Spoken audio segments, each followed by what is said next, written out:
Les gunas, en fait, c'est les 3 états de la matière. C'est-à-dire que tout ce que tu vois, même d'ailleurs matière ou pas matière, ça se compose toujours de ces 3 éléments.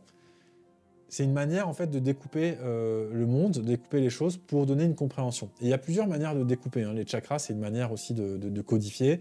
Là, voilà, en tout cas, c'est les éléments qui composent tout ce que tu vois et tout ce que tu vois pas.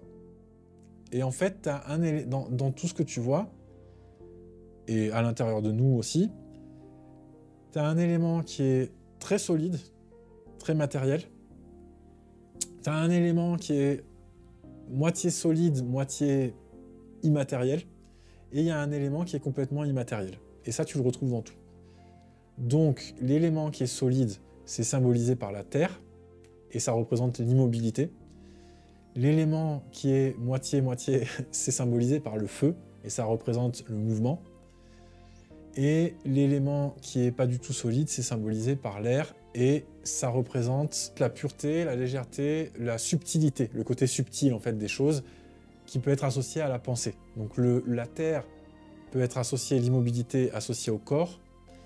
Le feu peut être associé à l'énergie, et l'air, donc qui est sattva, peut être associé à la pensée. Donc on a tamas, rajas et sattva, qui sont ces 3 éléments qui composent tout, mais pas en proportion égale. Ça veut dire que dans le corps, il y a beaucoup de tamas, il y a un peu de rajas et il y a très peu de sattva.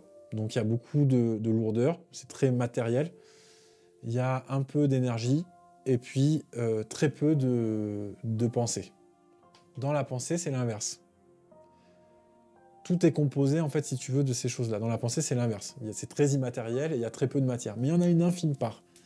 Une montagne, elle est chargée de matériel, quoi. Elle est très lourde, elle a très peu de sattva. À l'inverse, un nuage, il a très peu de tamas, c'est-à-dire qu'il a très peu de solide. Mais il en a quand même un peu. On retrouve toujours ça, et c'est des énergies qu'on retrouve en nous. La terre, elle est dans la base de la colonne vertébrale, le feu, il est dans le ventre, et l'air, il est à partir de cet endroit-là. Donc le feu, son problème, c'est qu'il a tendance à monter.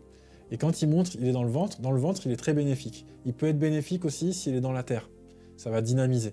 Mais par contre, quand il monte dans le cœur, là, c'est problématique. Et sa tendance, c'est de monter. Tu vois bien que le feu monte quand tu l'observes. Le feu monte, et tu vois que ce feu du ventre, en fait, qui est très bon pour notre digestion, qui va nous permettre, en fait, parce que la digestion nous permet d'assimiler les choses, pas que sur le plan de la nourriture, mais sur le plan des événements aussi. Ce feu qui est bon dans le ventre, il est pas bon quand il monte. Et sa tendance, c'est de monter. Donc, avec le pranayama, on va aussi tout faire pour ramener ce feu dans le ventre. Quand il monte, il va donner l'agitation, il va donner l'anxiété, et il va donner, ça va être beaucoup des états d'agitation en fait, d'agitation émotionnelle et mentale. À l'inverse, quand il manque dans la terre, ça va donner des états de lourdeur. Donc replacer le feu dans le ventre, ça va être notre premier travail, et ce que tu dois retenir, c'est ce concept de feu. Et puis, petit à petit, on reviendra sur ces gunas, en fait, ces 3 états de la matière.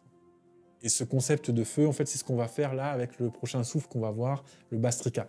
Le bastrika qui s'appelle le soufflet du forgeron, c'est ça, en fait, son rôle, le soufflet du forgeron. Il entretient ce feu-là du ventre et tu vas comprendre pourquoi tout de suite quand on va voir la pratique.